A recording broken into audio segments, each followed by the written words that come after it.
In the name of the Father, and of the Son, and of the Holy Ghost. Well, we somehow survived the month of October.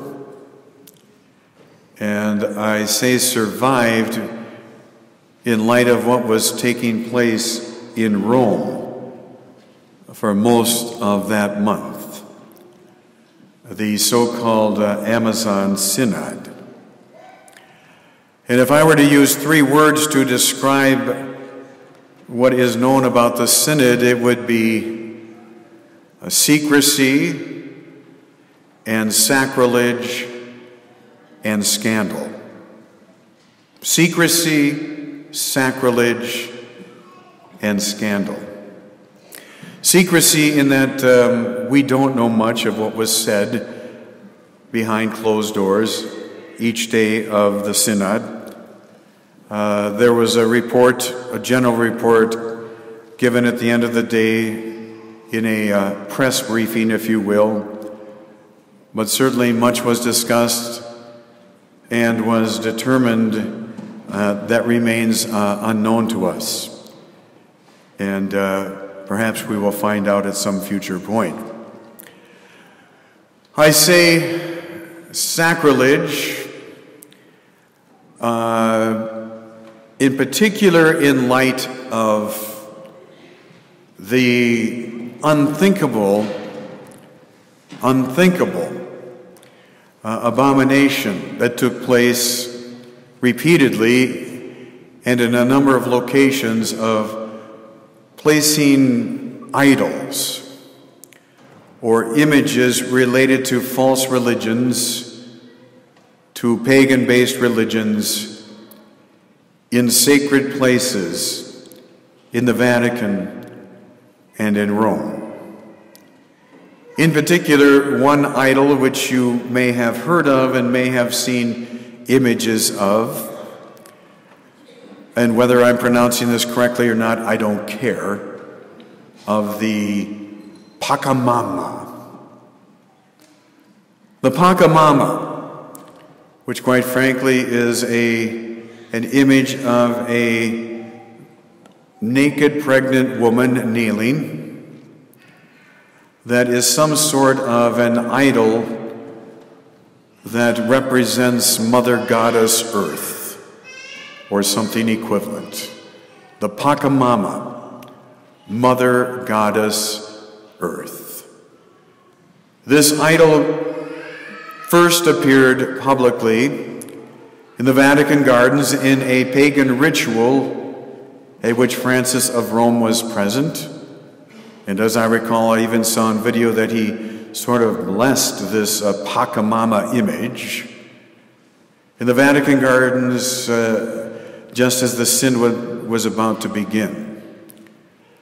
Pačamama, this idol of Mother Goddess Earth, was also found in several churches in Rome, not by stealth, but by intention, and by the permission of the pastors of those churches of Rome, and not hidden in a corner, but placed in dominant locations, visible, in the presence of the Blessed Sacrament or inside chapels, and some form of worship or rituals took place in these churches with this idol of the Pačamama in place. As you may know, someone removed these idols from one of the churches and cast them into the Tiber River. And many of the church hierarchy complained about this and described it as theft and an act against religion, including Francis himself, who suggested that he might put Pačamama in St. Peter's Basilica itself for the closing Mass of the Synod. Imagine that, threatening to put a pagan idol image right into St. Peter's Basilica for the closing Mass of the Synod. Apparently, a number of bishops complained and stated that they would not attend the Mass if this were done, and instead, some ritual bowl of dirt and weeds and a couple of scraggly-looking red flowers was presented to Francis as part of the procession of gifts, and it is clear from the video that he very deliberately instructed his master of ceremonies to place this Pačamama bowl of dirt and weeds and flowers right on the altar itself in St. Peter's Basilica, over the tomb of St. Peter, for the closing Mass of the Synod. And I say scandal because this occasioned much scandal, but it should have occasioned so much more. This sacrilege, this abomination.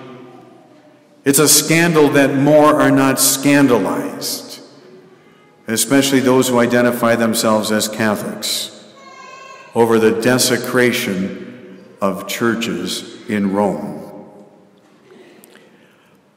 God is not pleased by Pačamama.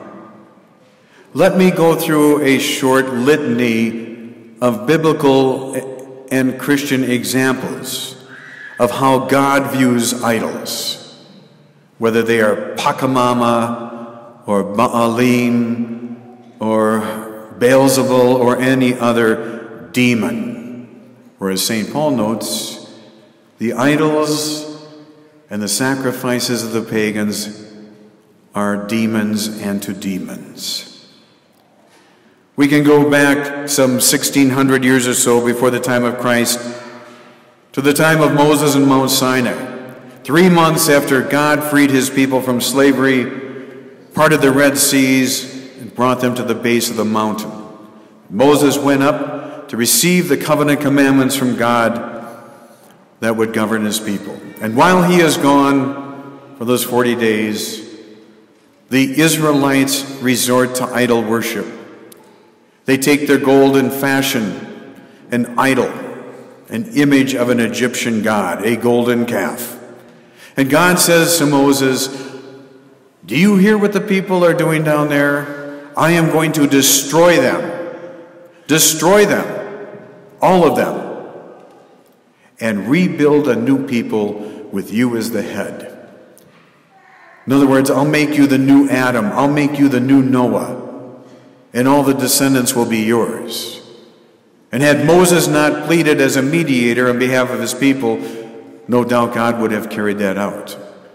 But instead, Moses went down the mountain. He ground that gold into powder and made the Israelites drink it. He called forth the Levites, who slew 3,000 men who had misled their families and others into the worship of idols. Let's jump next a few hundred years to the time of Solomon, son of King David. Solomon began as a wise man, and much of the wisdom literature is attributed to him directly or indirectly. But he ended his life a fool. The man took 1,000 wives for himself. That's a fool. I don't suggest it. And it can go both ways. Women, I don't suggest you have 1,000 husbands either. So try to please one wife or husband, let alone 1,000. Many of these wives were foreigners with false pagan gods. To please these foreign wives, later in life, Solomon began to erect images of honor to false gods. And God was so upset that he declared that upon the death of Solomon, he would split the kingdom of the Israelites into two as punishment for their apostasy. And it was not until the coming of Christ 900 years later that, in a sense, Christ came to unite what had been divided. That's how the God of Solomon looked upon his idol worship. Then we can go to Elijah 100 years later, who was a prophet of God preaching against King Ahab and Jezebel, the queen, who were introducing idols again into the midst of the people, the Baal, or plural Baalim, god and goddess. So Elijah said, "Come to Mount Carmel, construct an altar to your God and gods. I'll construct one to mine. And see if your God can light that sacrifice, that fire." And of course, they tried and danced and cut themselves, and nothing happened.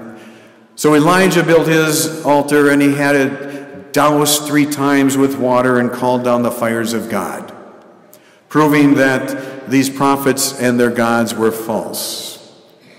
And then Elijah commanded that those 450 prophets of Baal be taken captive, and he slew them, every one of them. That was the God of Elijah when it comes to idols. We can jump again a few hundred years, go to the time of the Maccabees, the Hammers, and their revolt against a king, a Syrian king, who declared himself Epiphanes, that is, God manifest. And Epiphanes commanded that there on the altar to God, they would place an idol to Zeus and sacrifice pigs there. And he tried to command the Jews to come and offer worship to this false god. And one Jewish fellow stepped forward to offer the worship, and Mattathias of the Maccabee family rushed forward and slew that man and slew the commander who had demanded it. And so began the Maccabean revolt based on idol worship and false gods. And that's the God of the Maccabees. We can look to the New Testament now, and the list of saints who have either directly or indirectly denounced and destroyed idols is almost beyond count. Matthew and John and Paul the apostles, St. Apollina, St. Florus, St. Julian, St. Blaise, St. Nicholas, St. Gregory the Great, St. Boniface, St. Benedict. The list is beyond what I can repeat in this short span. The God of Moses and Solomon and Elijah, the Maccabees and the apostles and the saints, burns in anger over idols. Quite literally in the Hebrew, it says that the nose of God burns. Burns, that's translated the wrath of God. And at a point that wrath builds and that burning becomes so intense that literally the fires come from the nose and mouth of God and consume and destroy here on earth. It's called justice. It's called God's wrath poured out. It is punishment for sin. God's anger must be raging. It has been, no doubt, a slow burn for decades, but these sacrileges in the month of October, a month that should be dedicated to the Blessed Mother and not to the Pačamama, in a place where Our Lady of Guadalupe as patroness should have been invoked rather than Mother Goddess Earth, and on the feast of Christ the King, over the tomb of St. Peter in the Basilica of the Catholic Church, regarded in a sense as its center, an abomination, a sacrilege took place. God's anger must be burning. And here are St. Paul's words to you in the face of this demonic activity in our world. Put on the armor of God, that you may be able to stand against the wiles of the devil. For our wrestling is not against flesh and blood, but against principalities and powers, against the world rulers of this darkness, against the spiritual forces of the wickedness on high. Therefore, take up the armor of God, that you may be able to resist in the evil day and stand in all things perfect. My friends, put on the armor of God. Hold fast to the tradition of the faith, which you well know. In the name of the Father, and of the Son, and of the Holy Ghost.